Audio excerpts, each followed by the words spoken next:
भाइयों और बहनों, आज मैं आपको एक ऐसी कहानी सुनाने जा रहा हूं जो सिर्फ महाभारत की कहानी नहीं है।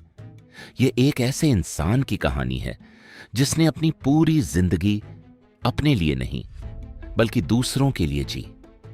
ये कहानी है भीम की, उस भीम की जिसे दुनिया ने हमेशा एक बलशाली योद्धा के रूप में देखा, एक ऐसे इंसान के रूप में जो सिर्फ गुस्से और ताकत का प्रतीक था। लेकिन सच्चाई इससे कहीं ज्यादा गहरी है, क्योंकि हर ताकत के पीछे एक कहानी होती है, हर शक्ति के पीछे एक दर्द होता है और हर योद्धा के पीछे एक इंसान छुपा होता है। भीम के साथ भी यही हुआ। उसकी ताकत को सबने देखा, लेकिन उसके दिल को किसी ने नहीं समझा।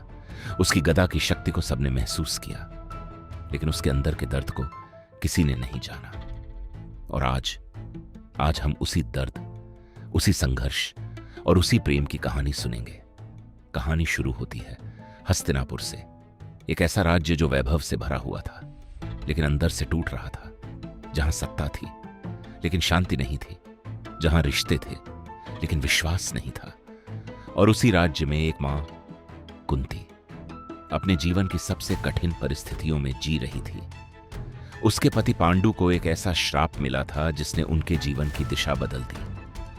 वह अपनी पत्नियों से दूर रहने को मजबूर हो गए और एक राजा होते हुए भी एक साधारण असहाय इंसान बनकर रह गए। कुंती के सामने सबसे बड़ी समस्या यह थी कि वह अपने बच्चों को कैसे सुरक्षित रखे, कैसे उन्हें एक ऐसा भविष्य दे जहां वे मजबूत बन सकें।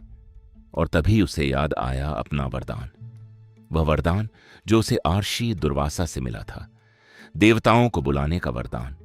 और उसी वरदान के सहारे उसने वायुदेव को पुकारा। उस पुकार में एक मां का दर्द था, एक स्त्री की मजबूरी थी, एक भविष्य की चिंता थी। और उसी पुकार का उत्तर था भीम का जन्म। कहते हैं जब भीम का जन्म हुआ तो धरती हिल उठी।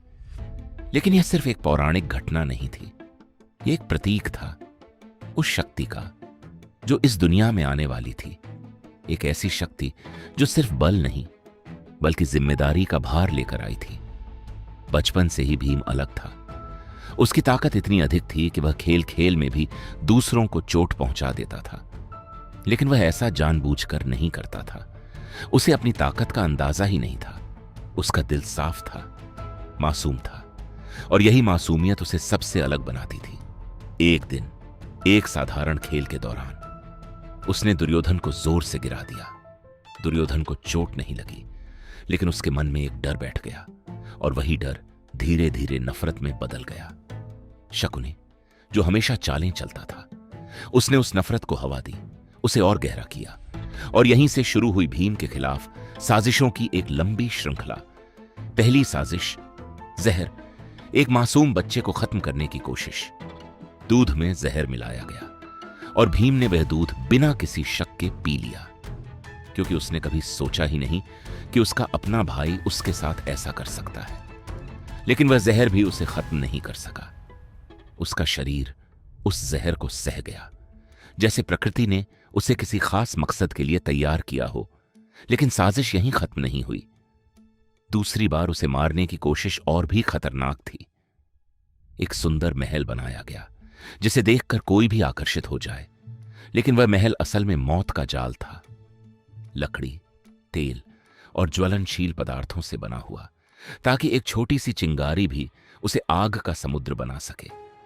भीम को वहां बुलाया गया। वह अपने भाई समझकर चला गया। उसके मन में कोई शक नहीं था, क्योंकि उसका दिल साफ था। लेकिन रात होते ही उस महल में आग लगा दी गई। चारों तरफ आग, धुआं, गिरती हुई दीवारें, जलती हुई छत, और बीच में एक छोटा बच्चा, पूरी तरह अकेला। उस पल भीम ने डर को महसूस किया। वह कांपा, उसकी सांसें तेज हो गईं। लेकिन उसी पल उसके अंदर कुछ बदल गया। उसने अपने भाइयों के बारे में सोचा, अपनी मां के बारे में सोचा, और उसी क्षण उसके अंदर एक नई ताकत जागी। उसने अपनी पूरी शक्ति को इकट्ठा किया और आग के बीच से रास्ता बनाते हुए, दीवारों को तोड़ते हुए बाहर निकल आया। यह उसकी पहली जीत थी, लेकिन यह जीत सिर्फ जीवन की नहीं थी, यह जीत उसके आत्मविश्वास की थी। समय बीतता गया, भीम बड़ा होता गया। उसने गुरु द्रोणाचार्य से शिक्षा ली, गदा युद्ध सीखा, लेकिन उसने कभी शिकायत नहीं की कि उसे अर्जुन जितना सम्मान नहीं मिला, कि उसे उतना महत्व नहीं दिया गया। वह बस चुपचाप मेहनत करता रहा, अपनी ताकत को निखारता रहा, और धीरे धीरे वह इतना शक्तिशाली बन गया कि उसका नाम ही डर का पर्याय बन गया। लेकिन उसके जीवन का सबसे बड़ा मोड़ अभी बाकी था। द्यूत का खेल, एक ऐसा खेल जिसने सब कुछ बदल दिया। युधिष्ठिर जो धर्म के मार्ग पर चलते थे, उन्होंने एक एक करके सब कुछ दांव पर लगा दिया। धन, राज्य, अपने भाई और अंत में द्रौपदी। भीम सब कुछ देख रहा था। उसकी आंखों में आग थी, उसकी मुट्ठियां बंधी हुई थीं, लेकिन वह कुछ नहीं कर सकता था क्योंकि वह दास बन चुका था। और फिर आया वह पल जिसने भीम के दिल को हमेशा के लिए बदल दिया। द्रौपदी का अपमान, चीरहरण, वह क्षण जब एक स्त्री का सम्मान सबके सामने लूटा जा रहा था और 5 महान योद्धा कुछ भी नहीं कर पा रहे थे। उस पल भीम के अंदर सब कुछ टूट गया, उसकी आत्मा, उसका धैर्य, उसका विश्वास। और उसी क्षण उसने प्रतिज्ञा ली, दुर्योधन का खून पीने की, शकुनी को खत्म करने की। यह प्रतिज्ञा सिर्फ गुस्से की नहीं थी, ये एक भाई के दर्द की प्रतिज्ञा थी, एक रक्षक की जिम्मेदारी थी। इसके बाद शुरू हुआ 13 साल का वनवास, एक ऐसा समय जिसमें हर दिन एक नई परीक्षा थी। जंगल, कठिन जीवन, भूख, प्यास, लेकिन भीम ने कभी शिकायत नहीं की। उसने हर दिन अपने परिवार के लिए संघर्ष किया, शिकार किया, भोजन जुटाया, राक्षसों से लड़ा, बकासुर को मारा, किचक को खत्म किया, हर खतरे को अपने दम पर खत्म किया।